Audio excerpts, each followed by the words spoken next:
उतना मांग ले जितनी तुझे जरूरत है, और बाकी भगवान पर छोड़। उसने क्या पता नहीं मेरे बच्चे को क्या आगे आवश्यकता है। आगे तैयार खड़ा पाओगा, आपका आपसे पहले खड़ा मिलेगा। इसको किस चीज की आवश्यकता है? पति भरता जमी पर जो जो धर पाओ, समर्थ झाड़ू देत है ना काटा लग जाए।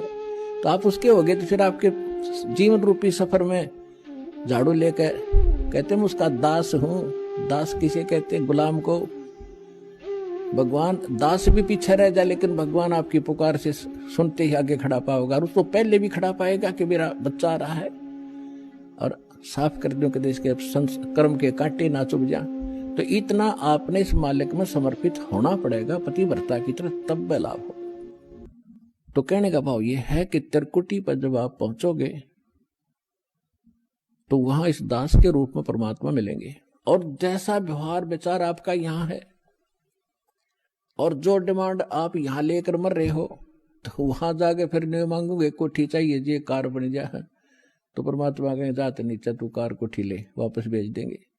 तो ये भी आपने आपकी इच्छा यहां से इसलिए हटाई जाती है कि केवल ये मांगो, साई इतना दीजियो जा मैं कुटुंब समावे, हम भी भूखे न रहे अतिथि न भूखो जावे। बता फिर क्या रहेगा मांगने? कुटुंब समान का अर्थ है परिवार की रिक्वायरमेंट ऑफ द फैमिली। अब रिक्वायरमेंट अगर आपने कोई मोटरसाइकिल की आवश्यकता है तो वो भी देगा भगवान, अवश्य देगा। अगर आपको कार की आवश्यकता तो कार भी देगा, ये गारंटीड समझ लेना। अब जिसने जाना है खेत में और वापस आना, बताओ वो क्या करेगा हेलीकॉप्टर का? वो तो मतलब की बकवाद कर रहा है।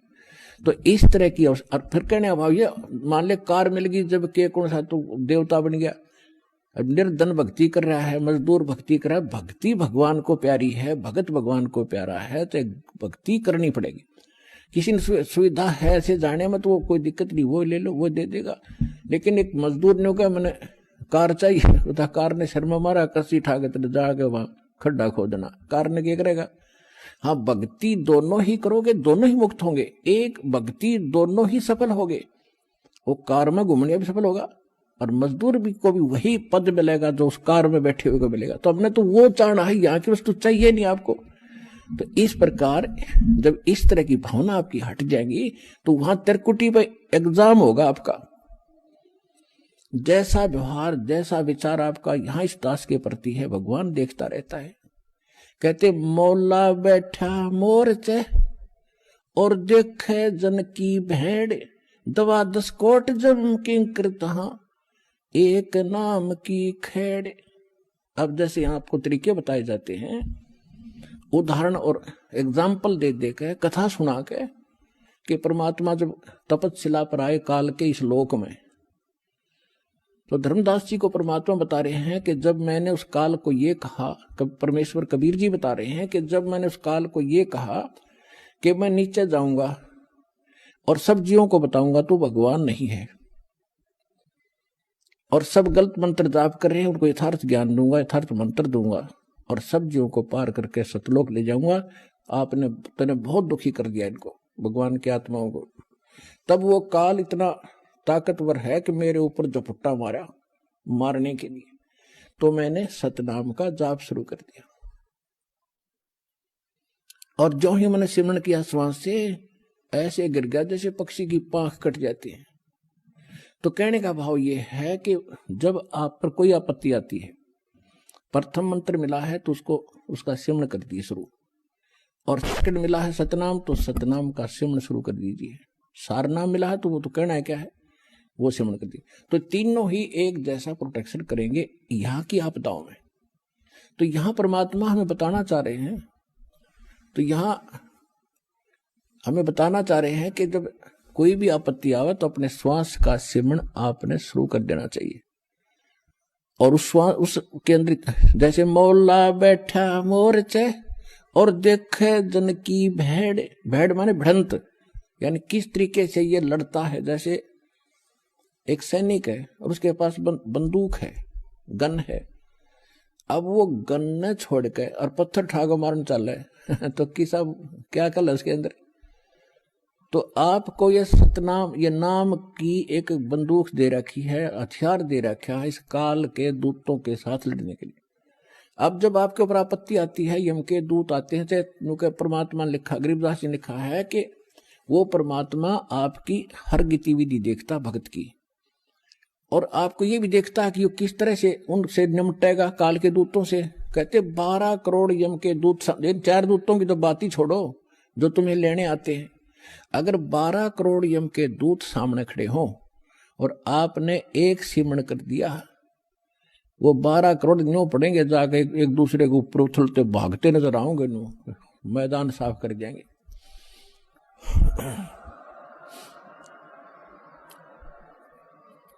अब कहते हैं मोला बैठा मोर्चे, मोला माने वो परमात्मा अपने स्थान पर देखा, और आप बैठे, मोला बैठा मोर्चे देखे दन की भेड़। जो मोर्चे में भक्त बैठा है, यानी मोर्चा है हमारा हर काल का ही, उसके साथ हम लड़ रहे हैं, संघर्ष कर रहे हैं, भक्ति कर रहे हैं, सिमरण कर रहे हैं। और कहते हैं उस जैसे आपत्ति आती है उस समय अपना सिमरण शुरू करो दाता का, सब बातें भूल के, और वहां नो का हरी मां मर गया बचाइए तो कहेगा भगत है वो। तो परमात्मा ये देखता है कि वहां आप कैसे, कौन सा फार्मूला अपनाओगे, तो वो तरीके आपको यहां बताए जाते हैं। तो वहां एग्जाम होगा त्रिकुटी बजा का आपका। तो यहां परमात्मा कहते मौला बैठा मोर्चा देखे दिन की भेड़, आपकी लड़ाई देखता है, बढ़त देखता है, यो कैसे मुकाबला करता है। बंदूक धर के पत्थर ठाता है या बंदूक दिखावा है, तो फिर ज्यादा फर्क पड़ जाए, बंदूक दिखाते हैं तो सिमरण स्वरूप नाम के सिमरण से संकट टलेंगे। और कहते हैं 12 कोट जम किंग कर, जहां 12 दूत यम के दूत सारे के सारे आपके सामने आ जाओ, और एक नाम की खैड़, खैड़ माने टक्कर नुमारा, सब गिरता चल तगड़ा आदमी होता है। तो ऐसे वो मंत्र की इतनी जबरदस्त शक्ति है, क्योंकि ये ज्ञान जो बोला गया था सिंपल और अनएजुकेटेड व्यक्ति थे, उनको सिंपल लैंग्वेज में समझाना था।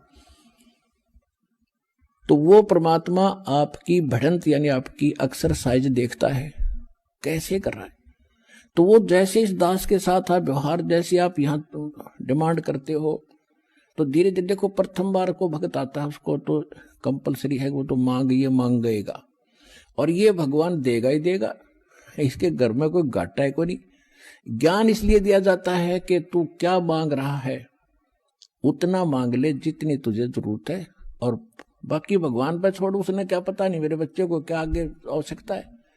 आगे तैयार खड़ा पाओगा आपका, आपसे पहले खड़ा मिलेगा, इसको किस चीज की आवश्यकता है। पति भरता जमी पर जो जो धर पाओ, समर्थ झाड़ू देत है ना काटा लग जाए। तो आप उसके हो गए, तो फिर आपके जीवन रूपी सफर में झाड़ू लेकर, कहते हैं मैं उसका दास हूं। दास किसे कहते हैं? गुलाम को।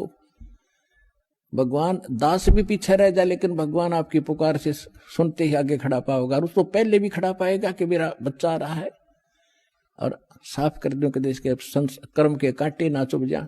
तो इतना आपने इस मालिक में समर्पित होना पड़ेगा पतिव्रता की तरह, तब वह लाभ होगा।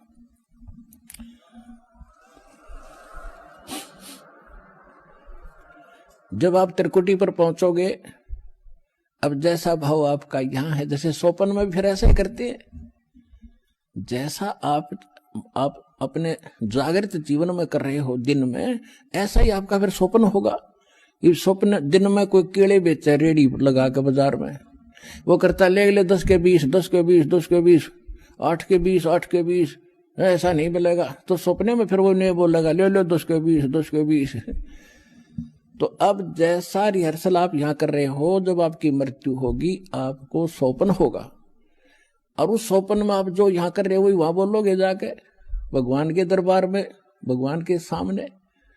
तो इसलिए पहले देखो, ये तो मालिक है, आपको टाइम देगा पूरा, आपकी उम्र बढ़ाओगा जब भक्ति नीत रखोगे तो, और तब तक आपकी यहाँ की संसारिक सुविधा भी सारी सेट कर देगा, क्योंकि उसको मालूम है ये जीव है, और कितना ज्ञान सुना ले जब तक, अब सीधी सी बात है, जब तक पैर में काटा है, इतना कितनी सलाह दे ले जूता पहन ले, जूता पहन ले, कतई नहीं पहन सकता, वो तो काटा काट निकालना ही पड़ेगा जब जूता पुराना है। तो ये दास आपसे भक्ति करावेगा, तो आपके ये कर्म के काटे ये दुख जरूर दूर करेगा, ये गारंटी समझे।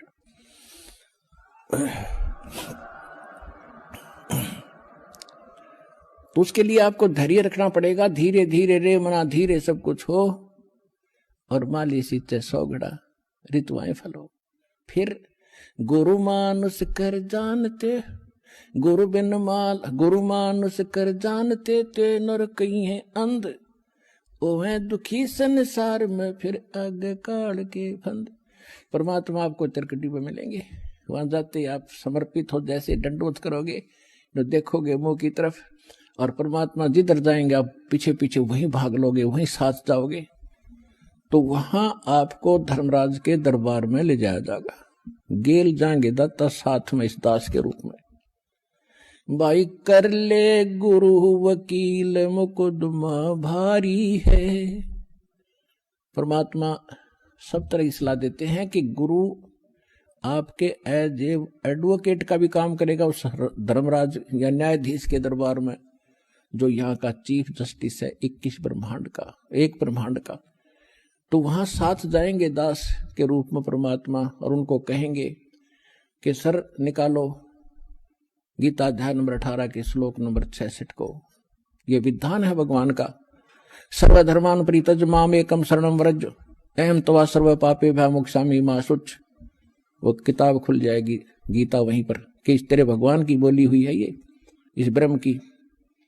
और देखो ये क्या कहता है कि मेरे सतर के सब पूजा मुझे दे दो और फिर तुम जाओ, अब जी छोड़ो इसको।